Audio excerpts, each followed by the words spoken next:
Hello viewers, আসসালামু আলাইকুম।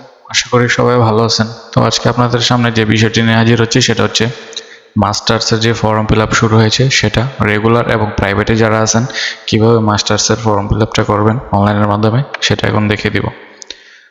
তো ফর্ম ফিল আপ করার আগে কিছু কথাটা বলে নিই, সেটা হচ্ছে এই চ্যানেলে আমরা অনার্স এবং মাস্টার্সের সকল বিষয় নিয়ে আলোচনা করে থাকি এবং নেক্সট যখন আপনাদের পরীক্ষার রুটিন প্রকাশ করা হবে সবার আগে আমাদের এই চ্যানেলে পেয়ে যাবেন এবং পরীক্ষার সাজেশনগুলোও কিন্তু আমাদের এই চ্যানেলে পেয়ে যাবেন। তো অবশ্যই আপনারা চ্যানেলটা সাবস্ক্রাইব করে রাখবেন এবং নানা ধরনের চাকরির জব সার্কুলারগুলো কিন্তু আমাদের এই চ্যানেলে দেওয়া আছে বা আপডেট হচ্ছে প্রতিনিয়তই। আপনারা এটা সাবস্ক্রাইব করে রাখবেন, তাহলে সকল আপডেটগুলো পেয়ে যাবেন।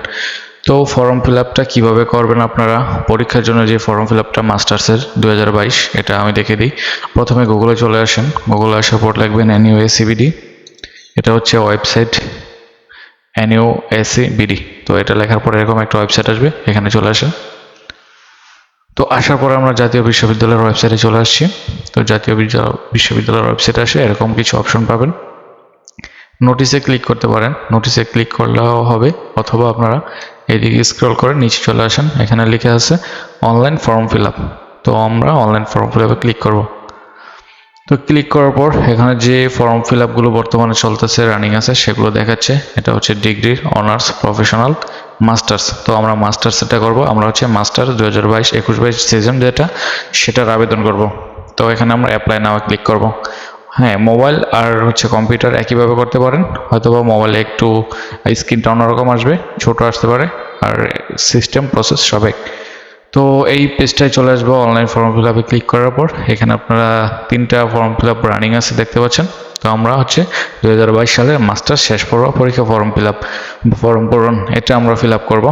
তো আমরা অ্যাপ্লাই ক্লিক করি। এটা কিন্তু আমি একটা লাইভ আপনাদেরকে ফর্ম ফিল আপ করে দেখাচ্ছি, এটা লাইভ। ও আপনারা দেখতে পাচ্ছেন এখানে আর 14 দিন সময় আছে, আজকে হচ্ছে 13 তারিখ। তো আপনারা অবশ্যই তাড়াতাড়ি করে ফেলবেন, যদি প্রবলেম হয় তাহলে আপনারা কলেজ থেকে এটা আবার সমাধান করতে পারবেন, সেজন্য আগে করাই ভালো। তো এখানে আপনারা কি করবেন, রেজিস্ট্রেশন নাম্বার, এখানে রেজিস্ট্রেশন নাম্বার দিয়ে দেবো। আমি আমার রেজিস্ট্রেশন নাম্বার দিয়ে দিলাম। এরপর হচ্ছে নেক্সট, এখানে নেক্সটে ক্লিক করব। নেক্সটে ক্লিক করার পর আপনার সকল ডিটেলসগুলো এখানে দেখতে পারবেন। এখানে হচ্ছে নাম, কলেজের নাম, সাবজেক্ট, আপনার রেজিস্ট্রেশন নাম্বার, আপনি কোন স্টুডেন্ট, রেগুলার হলে এখানে রেগুলার থাকবে, প্রাইভেট হলে প্রাইভেট থাকবে। এরপর আপনার এখানে মোবাইল নাম্বারটা দিয়ে দিবেন। তো আমি আমার মোবাইল নাম্বারটা এখানে দিয়ে দিলাম। দিয়ে দেওয়ার পর স্ক্রল করে নিচে চলে আসবেন, এইখানে আপনার সাবজেক্টগুলো দেখতে পারবেন। সাবজেক্টগুলো আপনাদের রেজিস্ট্রেশন নাম্বারের সাথে একটু মিলিয়ে নেবেন, যদি সব কিছু ঠিকঠাক থাকে এরপরে এখানে সাবমিট বাটনে ক্লিক করে দিবেন। আপনারা ফোন নাম্বারটা একটু ভালো করে মিলিয়ে নেবেন, কারণ ফোন নাম্বারটা একবার দেওয়া হলে ওইটা চেঞ্জ করা যায় না, তো এটা একটু খেয়াল রাখবেন। তো সব কিছু ঠিকঠাক থাকলে আপনারা সাবমিট বাটন ক্লিক করেন। তো সাবমিট বাটনে আমি ক্লিক করে দিলাম। বাটনে ক্লিক করার পর আমাদের ফাইলটা কিন্তু ডাউনলোড হচ্ছে, আর হচ্ছে আমাদের আবেদন কমপ্লিট হয়ে গেছে।